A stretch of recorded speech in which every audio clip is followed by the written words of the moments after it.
Kristie, hi, how are you? Hey, hey. I'm ready to blaze. Oh my God, that's an introduction. I like it. I'm already here for it. It's so good to see you, Jennifer.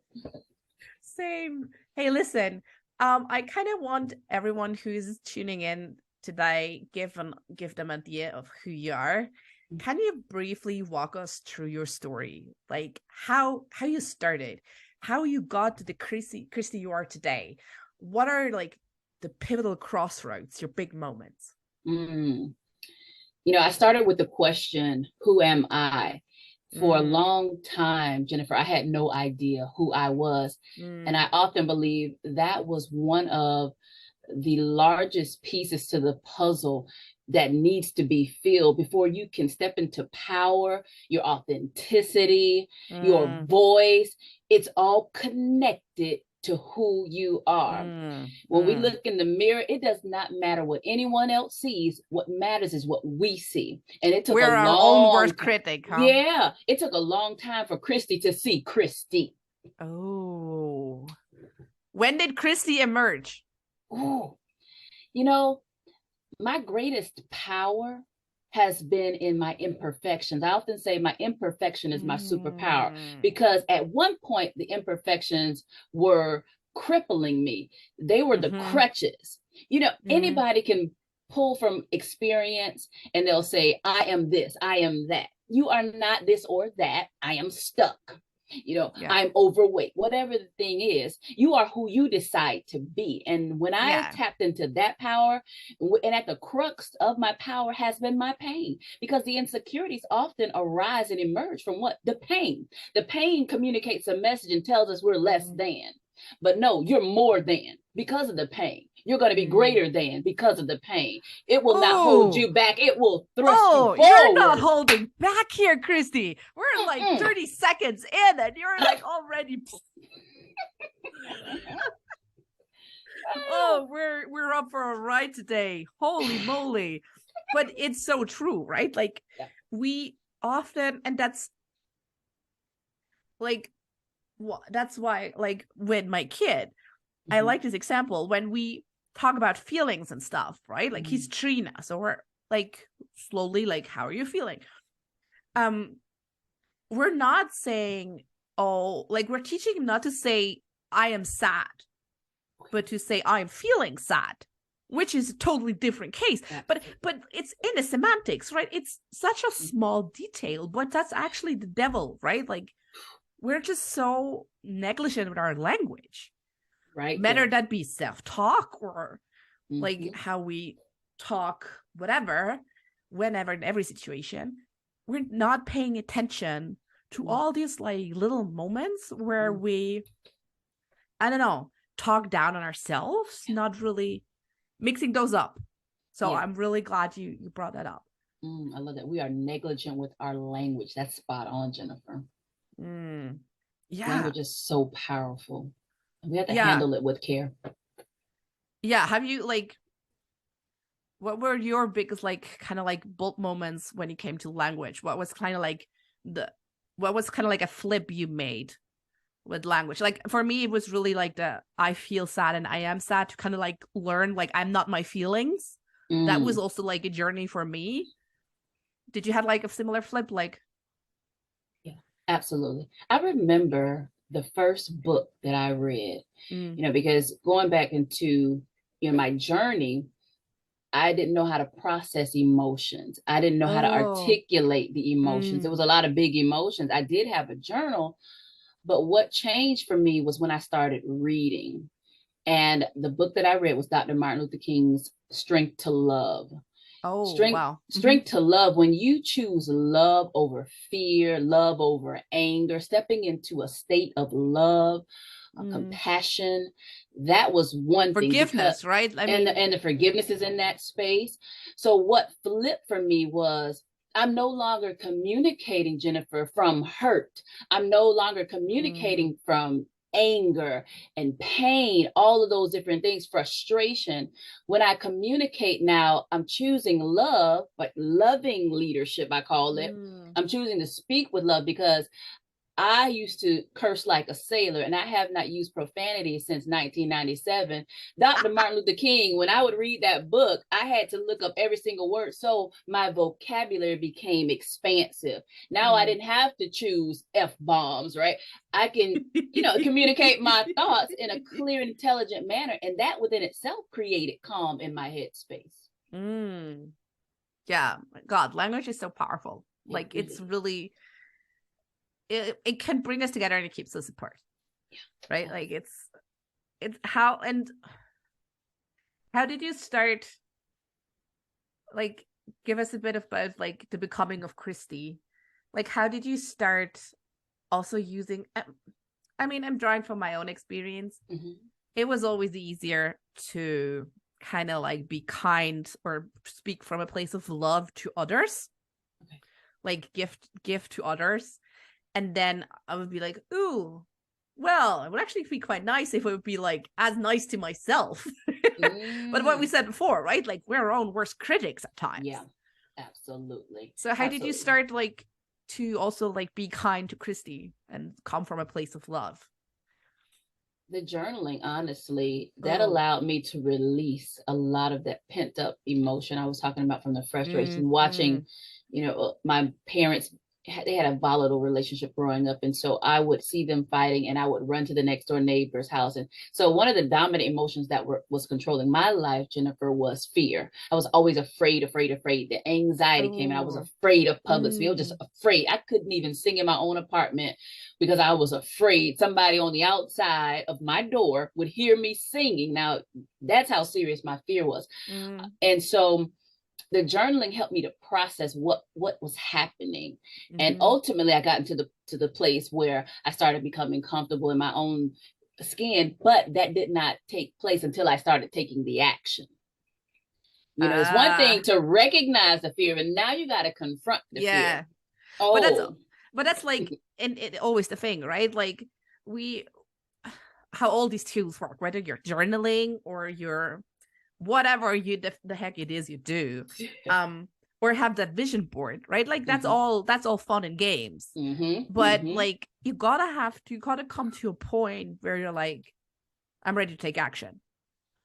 How did you like come to that point of like, now I'm taking action? It's just really like the image that that comes to my mind is the butterfly. I live that caterpillar life. And at some point you got to just emerge and you're going to break out of that shell, the shell of limitation, the cocoon of limitation. I was tired of living in these limits within my own mind, right? My mind was telling me I couldn't do X, Y, and Z. And when you just get sick and tired of being sick and tired, as they say, you start doing something different. I don't know if you ever heard the story Les Brown shared years ago about the dog that was on the porch and he was always moaning and moaning. This guy was walking through the neighborhood and ultimately he ended up knocking on the door and asked the owner why the dog was constantly moaning. And he said he was laying on a nail. And he said, well, why doesn't he just get up? He said, I guess it doesn't hurt enough. And that sometimes it takes for some of us, we have harder hits than others. But when you get tired of just being in there, that moaning state, complaining state, you're going to do something different. Yeah, I get that. Like there's an element to like, okay, like how bad how bad does it have to get? But at the same time, like I know for some of us, we have like a really high threshold of taking shit. Right? Like we can deal with a lot of crap that gets thrown at us. So how can we, so sometimes it feels like we're never coming to the point of like enough. Like, yeah, we will, but maybe we're like burnt out, half dead by then. That's not good. That's like, not the vision. How can we, I don't think we can like speed up the process of taking action, but how can we make our minds feel more comfortable to take action? I love that. And so the state that I was referring to, that was one of those years in my life. Now I notice I don't procrastinate as long as I used to, right? There are still some procrastination tendencies, but That's it's fine. not That's dominant. fine, Yeah, right? Like, I it's mean, not it's human. dominant. It's good. It's not controlling my life, right? Mm. Fear can control someone's life. Procrastination can control someone's decision, inability to make a decision. So how do we get out of that? And this is our emotional resilience. Yeah. In that space, that headspace, what we can do is, hence, create the vision. I often say it's difficult to triumph if you don't have a target. So, case in point, I'll give you Yeah, some yeah, example that yeah. I I'm mean, doing if you're in my running and own. you don't know where the finish line is, you also don't know, like, when did I Right. win? Like, it. So I got something that I'm targeting every single day. Right now, it's water intake. It's something powerful about having the visual. You know, the little wellness journals they have, my goal is 8 a day. And so they have like water look like a teardrop. I Oh, yeah, circle yeah, yeah. in You that can do your own water. bullet journal of like Yeah, I 8 can empty see it. glasses or something. Yeah, Oh. I tried with the app.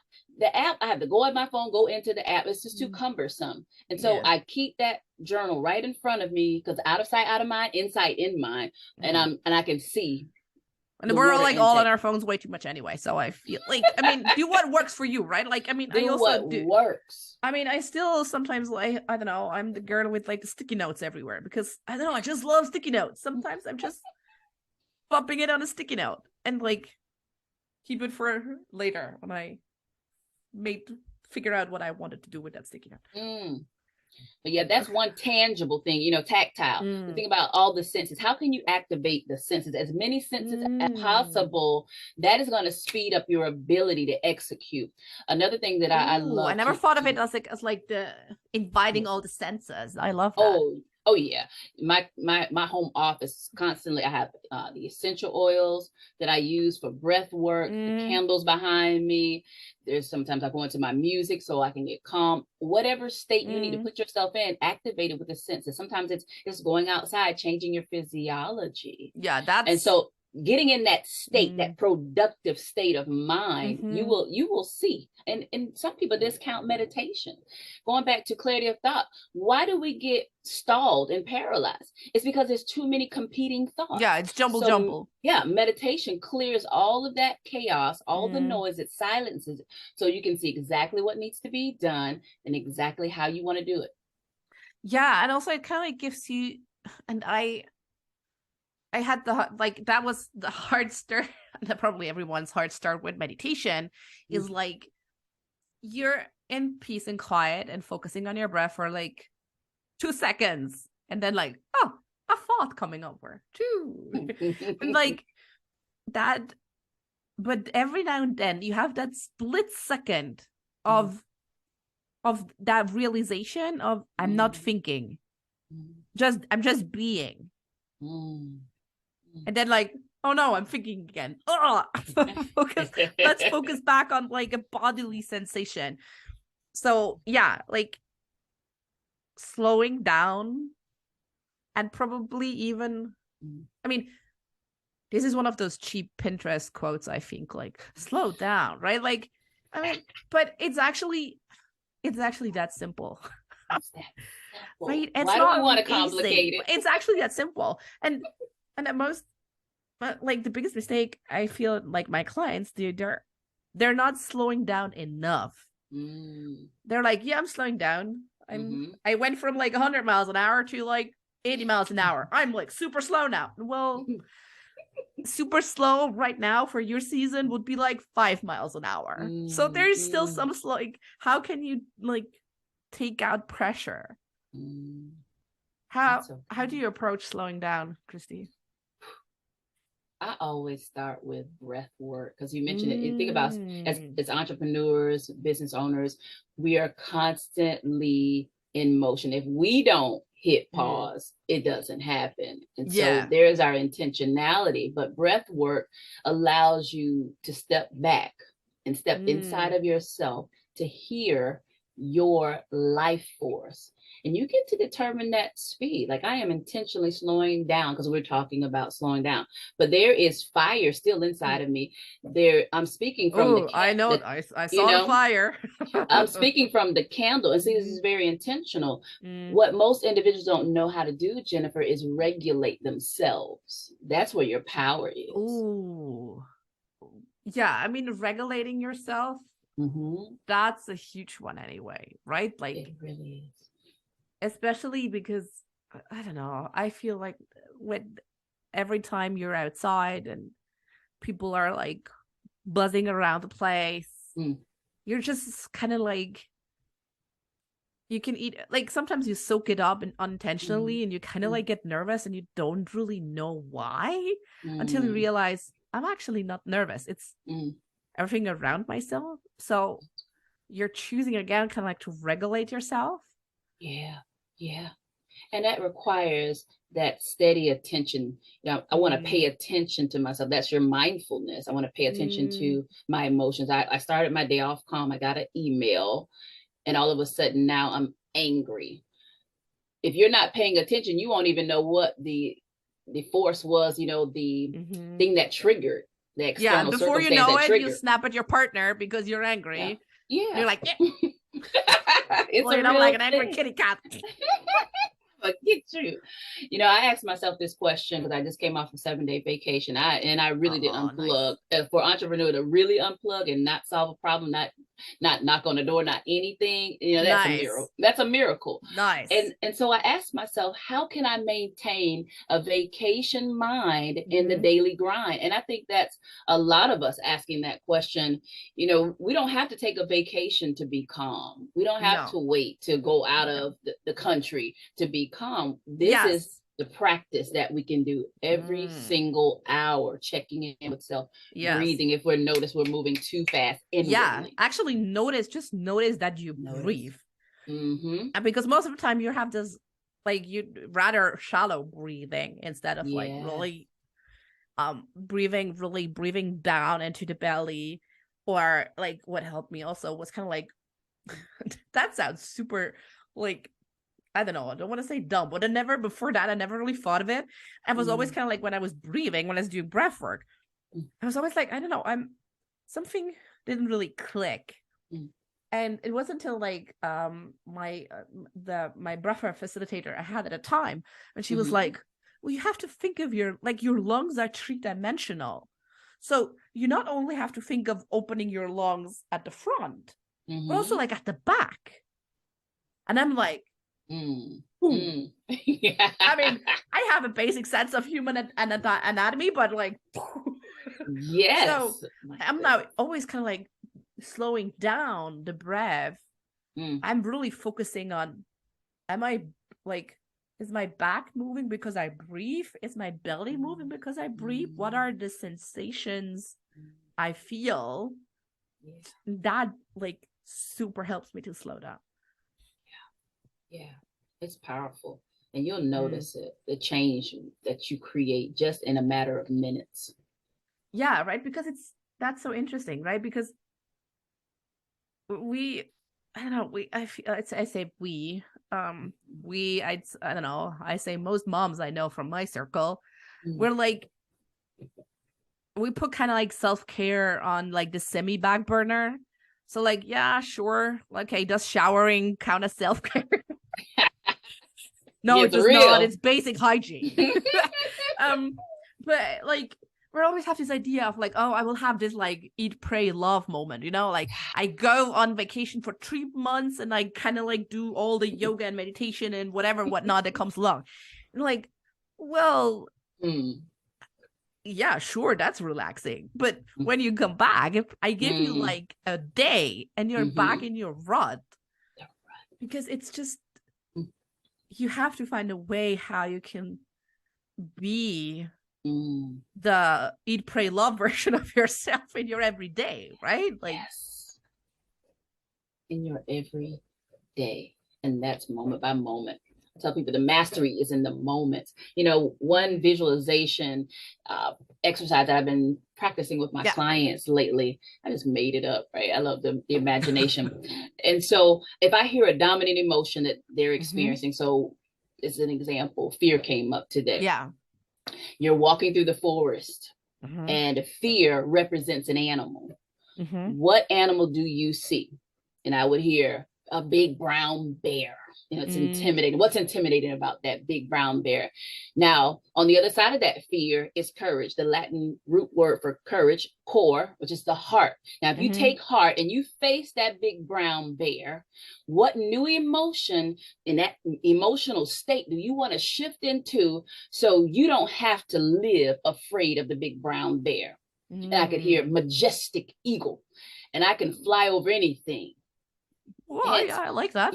Yeah. So they go into their mind's eye because somehow our brain, it registers pictures faster than words. Yeah. And we hold on to those pictures and stories, right? Yeah. And so if you've been telling yourself a story, you're going to hold on to that story. And sometimes that picture can be more powerful than that old story. It surely kind of like acts quicker. Right? Because with the word, you kind of like you have to hear it first. And the image is just like, and the same, yeah, that's really interesting. Because also when when memories come up from when you were a child, I'd say for me, when I think about it, it's mostly the pictures. Like the picture that happened. And sometimes, yes, it's like that stingy sentence or something. But it's really, yeah, to really use that. And especially if you know you're processing visually as well. Then that's probably one of the keys to really, yeah, kind of like, I don't want to speed up. I don't want to say speed up like the work, but it surely is going to make it much easier. Yeah, absolutely. To accept something different.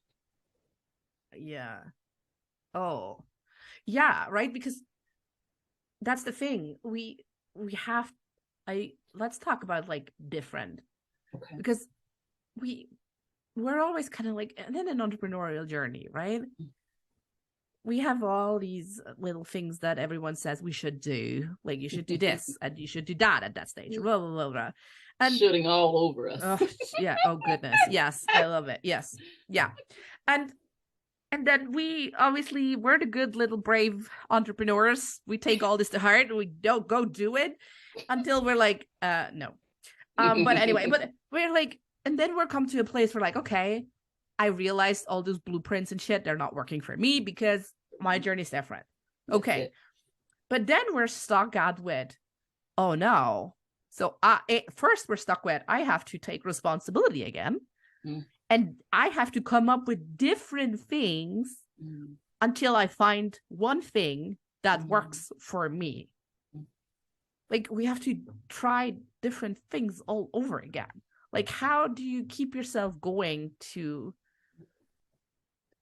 find different things?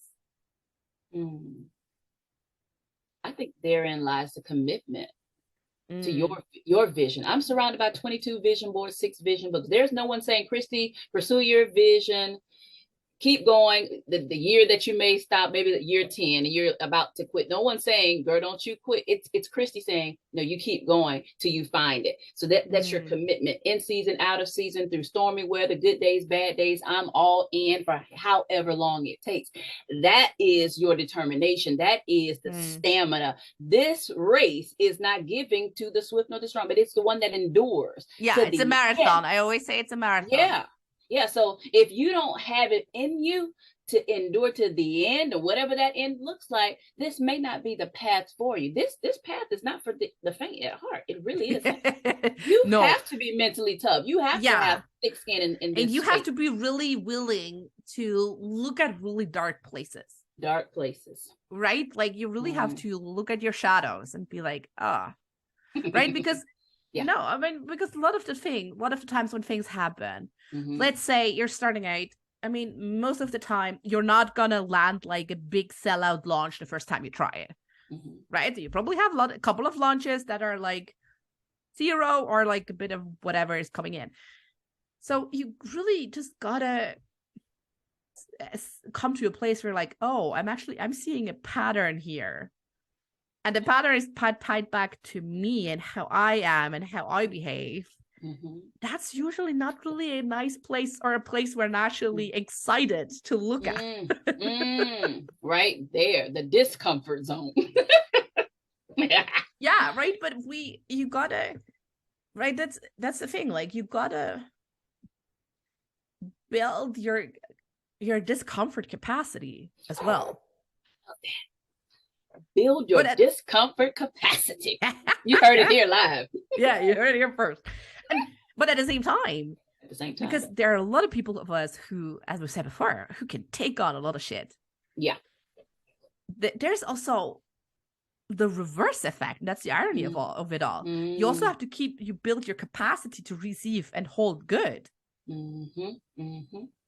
Right? Because otherwise you're just gonna go back, because you're not, like, your body is not used to so much goodness, right? Especially depending on how you grew up. Okay. I'd say, I don't know, sometimes, I mean, I once had a client that was so interesting. She worked really hard, and she had like a really big month, big launch, and it was the first time she had that big of money coming in like a really short time. And I think maybe a week or two later, she voxed me and was like, Jen, I don't know, I don't really know how, but that money's all gone.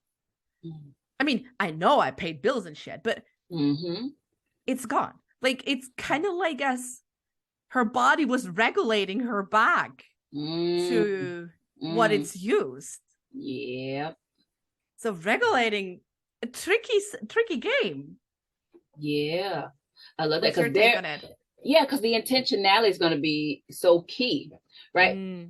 If you've been at this space and then you enlarge, we're as humans, we expand, we contract. So the key is, how do I keep expanding? And if you don't keep pushing your own envelope, you are going to naturally go back to the default setting. I often say we live by design, not default. So if in those moments, and that's where support comes in, because it's human tendency. There's a natural proclivity to contract. Think about many individuals are talking about the recession. It's not even in my vocabulary. I'm not even conversing about it. I'm bringing it up as a point. But they're concerned about that because it's constantly being bombarded, across all platforms. Yeah, like so everything is down, money is short. Right, they're taking it in, and then they're naturally starting to contract because everyone's talking about contracting. I'm talking about expanding. I'm talking about bigger than big, greater than great. Right? That's why we have to be deliberate. And that takes a little, I don't know, courage, maybe. That's the right word. I don't know, but it's the same like with I don't know, if you're like anyone who's into financial investing, right? Like now is actually the time to invest. It's not when like everyone is investing and the market is high. We're not in a recession. It's actually in a recession. Like if you have the the possibilities, now is the time. So now it's actually the time. So it's actually not when you're like feeling you're contracting. That's actually the time to invest, to expand even more. Yeah, probably could be applied to us too. No. Yeah, and see, this is what in wellness we teach. That's your opposite action, right? The natural inclination is to contract, but my opposite action, I'm going to go against my own grain, is to expand. I saw a quote earlier this morning, and let me look at her name, Pema Chodra. She said, "You are the sky. Everything else is the weather. You are the sky. Everything else is the weather." The sky doesn't move. All of these other moving parts, they're going to do what they do, but you just be you. You be the sky. That's right. The sky just is. It just is. Oh. Ooh, I'll have to print this on. I don't know. I want to print this on. I don't know. Put a sticky note. Yeah, I'm gonna put it on a sticky note. Isn't that powerful? I've been chewing on it all day. You are the sky. Everything. You could write an entire thesis on this quote alone. Like there's so many layers. Yeah, it really is. I'm like, my mind cannot even process all the layers right now. I'm like, oh god. Yeah, but right, that I don't know, we have to, and that's going back to the present moment, kind of like seeing, allowing us to see the beauty of what already is. Right, because we're always also so, and taking action is awesome, and it's key and it's crucial, and it's, yes, I'm the last one to tell you not to take action, but it kind of like, if the intention behind the action is the present sucks. I want to get away from it as fast as possible. Is an entirely different intention than saying, I am good where I am. I am like, my life is good, but maybe let's see what's out there. Feeling curious today. Right? You have an entirely, you have a lightness, you have a sense of play, a curiosity, while as you have your back against the wall, or like you have the big brown bear that you had earlier in your vision chasing you. I don't think you're going to make the same decisions.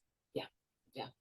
Spot on. And those, like, you need to have to hold the intention to make the right decision that help you become who you want to be.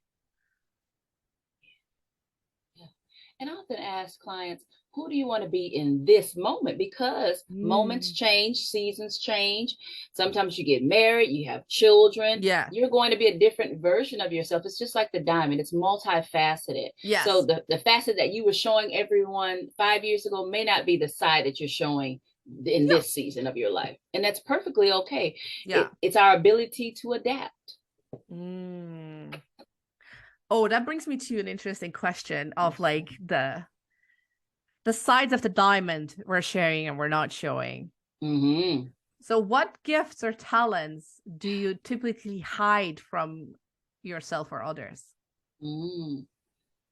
Is this rhetorical? Is this Kristie? Yeah, Kristie. Oh man, I think that the number one talent that I hid more than anything, I'm showing it more than I did in times past, but the number one was my singing voice, as I mentioned. That fear of being judged. You hit a wrong note, and in today's society, when I was coming up, there was no Instagram, so anything can go viral now, and so I don't want a bad note going viral. I'm so glad I went to, like, I was at clubbing age when there was no YouTube. Oh dear Lord, I would not want to think about it. So I was afraid before it went viral, so you can imagine. But going back to facing the fear, I remember when I was younger and I dropped the mic because I was looking at the audience and they gave me that death stare. Nobody seemed like they were enjoying the song. So going back to head tripping and the thinking traps, I dropped the mic. Jennifer ran to my aunt's home. Yeah. And so and going back to pivotal moments, I had to confront that very fear, because the last place I left off was dropping the mic, literally, and leaving.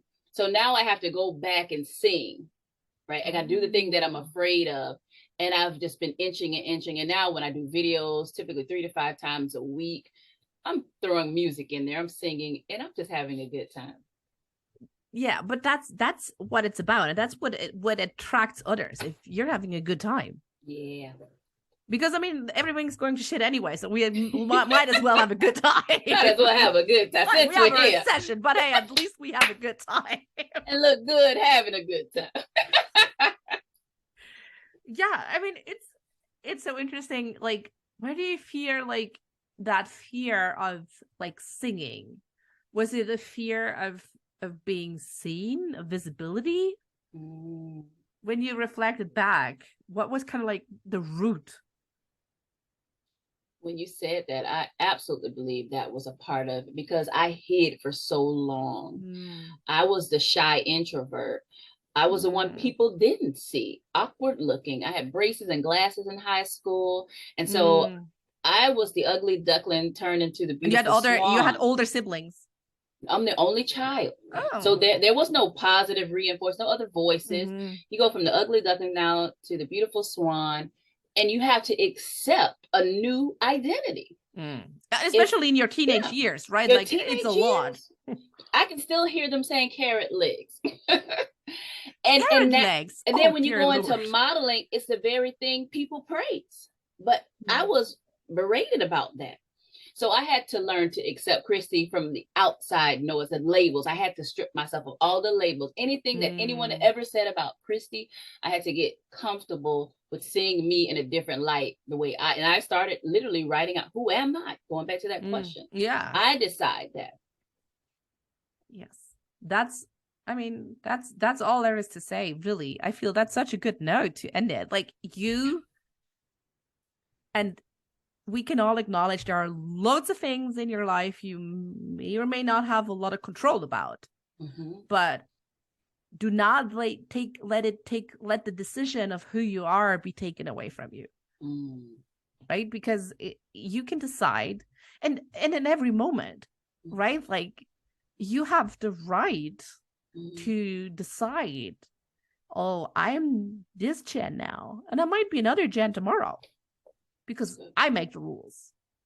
Oh, I love that. Play by the rules you write. What do you have like a future Kristie you're aspiring towards to at the moment? Tomorrow's headlines begin here. Ooh, let me tell that's you. That's something for a coffee mug, though. It's on one of my vision boards, but I was in the mirror earlier this morning and I was playing around. My husband's looking at me and I said, who the baddest coach in the land? Who's the baddest coach in the land? The can-do coaches. But I thought about, you remember Snow White? Who's the fairest of them all? But you notice Snow White came up. Was it the Wicked Witch? What was she? Her stepmom. The stepmom. And she said, it's always the stepmom. Who's the most fairest in the land? Yeah. But she couldn't see herself because she was so focused on someone else. And comparisonitis is, you know, it's very big in our industry. What is such and such doing with their business? Well, they're doing it this way. As you mentioned, they're doing it this way. So we follow this blueprint because apparently she's doing good. Yeah, but you got to see that you're the baddest. But it doesn't matter if you're not the baddest one. You got to believe you're the baddest one in the land. And that's all that matters. Yeah, that's true. What do you believe? What do you believe? It all boils down to belief. You know how much I've created just by belief alone. Yeah, but this is really it, right? Like this is something no one can take away from you. No one should. Yeah. No one should. Don't let them. I fight for my belief. I was in my therapy said I have 3 mental health coaches and 1 therapist that support the can-do coach because my mind is my most powerful asset. And that's what she asked me. She said, what matters most to you? What's most important? I said, my mind. Above all, my mind. If this right here is not razor sharp, I'm no good. I can't accomplish my goals. I can't push through adversity. I can't make shifts and changes without this right here. Yeah. Got to keep it safe. Yeah. I keep it safe and I keep it well cared for. And that's why I don't mind welcoming support because I say support is sexy. If you're going to get through those dark moments, the shadows that you mentioned, you need to let people know. I think as one of my greatest learning lessons when I first started is I didn't let anyone in, right? You're hiding from the shadows. I don't want anybody to see my shadow. I don't want anybody to see I'm struggling. Yeah, baby, and I don't want to see anyone else my shadows. Yeah, I'm struggling and it's okay. And I'm going to get through this. I'm not always going to ride the struggle bus. I'm going to get in my limo of limitlessness one day. I mean, seriously, I don't know if you're like your next like online coaching program or something should be called like the Limitless Limousine or something. I wrote it down. You know, it's coaches. You know, and then you have this like gorgeous, amazing visuals if you would like a white limo or like a black limo, you know, like. Okay, I see. Okay, I see it. Hey, Kristie. Dear Lord, it has been a ride. Thank you so much. I enjoyed every second. Thank you. Tell us, like, where can people find you online? Where you hang out? Yes, the main hub. You want to go to the website, queenfidence.com, QUEEN. That's a URL. DENCE, Queenfidence, like crown with the queen. Love it. We're going to link it in the show notes. And then on social media under Queenfidence Image, Facebook, Queenfidence Image Consulting, Instagram. If you wanted my personal LinkedIn, Kristie Y. Kennedy. I love that. Okay, so if you, I don't know, want to grab yourself some Queenfidence, Kristie, so want to look up. Okay, so I have always one last question before I let anyone go because I'm curious and always need new materials. Which book are you currently reading, Kristie? Or audiobook, whatever is your preference. Yes, I literally it's called The Zen of Listening. I can't tell you the author, but we can look it up. That's the Zen of Listening. That sounds great. The Zen of Listening. Listening in this noisy world. And especially, I mean, that's I always say when people ask me, what do you do as a coach? Or like sometimes I coach people too. And I'm like, well, half part is listening. Really and the other part is asking really smart questions. Right. We're facilitators. Yeah, because like I can tell what's right for you. Like I can bring you to the realization what's right for you faster than you can do yourself. But you gotta go in to go forward, right? Like it's inward to move forward. Oh, Mic drop. you gotta go in to move forward. We're done here, Kristie. This is amazing. They should pay us. Hello. Seriously, yeah, we should. I don't know. We should do it like a paid podcast, right? These gems, they're priceless. Oh dear Lord. Kristie, thank you so much for joining me on the Scenic Route podcast. It was a ride. Thank you so much. Thank you, Jen.